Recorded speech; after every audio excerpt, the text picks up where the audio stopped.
Hello friends, welcome back to my channel. இன்றைக்கி நாம் பார்க்க போகிறது குழந்தைங்களுக்கெல்லாம் ரொம்ப பிடிச்சமான ஒரு வெண்டைக்காய் ஃப்ரை தான் பார்க்க போகிறோம். அதுக்கு முன்னாடி நீங்கள் என்னோடய சேனலை சப்ஸ்கிரைப் பண்ணாமல் இருந்தீங்கன்னா மறக்காமல் சப்ஸ்கிரைப் பண்ணிக்கோங்க. பக்கத்தில் இருக்க பெல் சிம்பலையும் கிளிக் பண்ணிக்கோங்க. இதுக்கு நான் வெண்டைக்காயை வந்துட்டு நாலாக கட் பண்ணி வச்சுருக்கேன். இந்த மாதிரி நாலாக கட் பண்ணிக்கோங்க. ரொம்ப பெரிய வெண்டைக்காயாக இருந்துச்சு அப்படின்னா 8 கூட கட் பண்ணிக்கோங்க. அடுத்தது 2 ஸ்பூன் அளவுக்கு கடலை மாவு, 1 ஸ்பூன் அரிசி மாவு, கொஞ்சம் தேவையான அளவுக்கு உப்பு, கொஞ்சம் மஞ்சத்தூள், வரமிளகாத்தூள், அவ்வளோதான். இதே எப்படி செய்கிறதுன்னு பார்க்கலாம் வாங்க.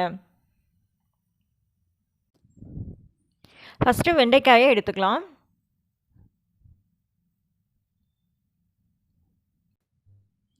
அடுத்தது கடலை மாவு இது கூட கொட்டி நல்லா எல்லா வெண்டைக்காயிலையும் நல்லா படுற மாதிரி குலுக்கி விடலாம்.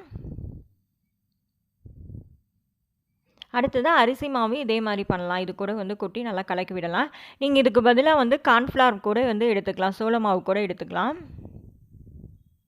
அடுத்தது கொஞ்சமாக வரமிளகாத்தூள் சேர்த்துக்கிறேன், காரத்துக்கு ஏற்ற மாதிரி.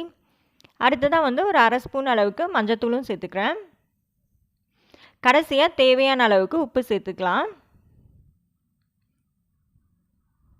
இது எல்லாத்தையும் எல்லா வெண்டைக்காயோடையும் இந்த உப்பு, மிளகாத்தூள், மஞ்சத்தூள் எல்லாம் நல்லா மிக்ஸ் ஆகிற மாதிரி கலக்கி விடுங்க. இது கூட கொஞ்சமாக நீங்கள் லெமன் ஜூஸ் கூட ஆட் பண்ணிக்கலாம். நல்லா பார்த்திங்கன்னா நல்லா எல்லாமே வெண்டைக்காயோட நல்லா கோட் ஆகிடுச்சு. உப்பை நம்ம பொரிக்க ஆரம்பிச்சிடலாம். எண்ணெய் சூடானதுக்கு அப்புறமேல் கொஞ்சம் கொஞ்சமாக போட்டு எடுத்துடலாம்.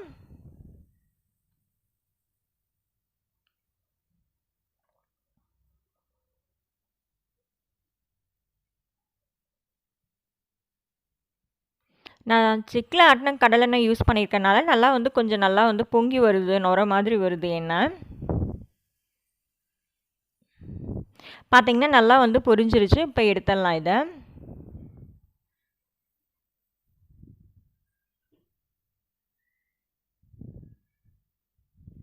இதே மாதிரி மிச்சம் இருக்கிறதையும் இதே மாதிரி போட்டு எடுத்துக்கலாம்.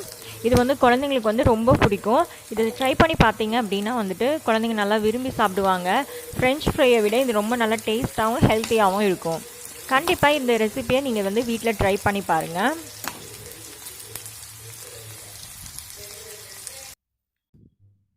இந்த வீடியோ பிடிச்சிருந்தா லைக் பண்ணுங்கள், உங்களோட ஃப்ரெண்ட்ஸுக்கு ஷேர் பண்ணுங்கள். மறக்காமல் என்னோடய சேனலை சப்ஸ்கிரைப் பண்ணுங்கள். பக்கத்தில் இருக்க பெல் சிம்பலையும் கிளிக் பண்ணுங்கள். தேங்க்யூ.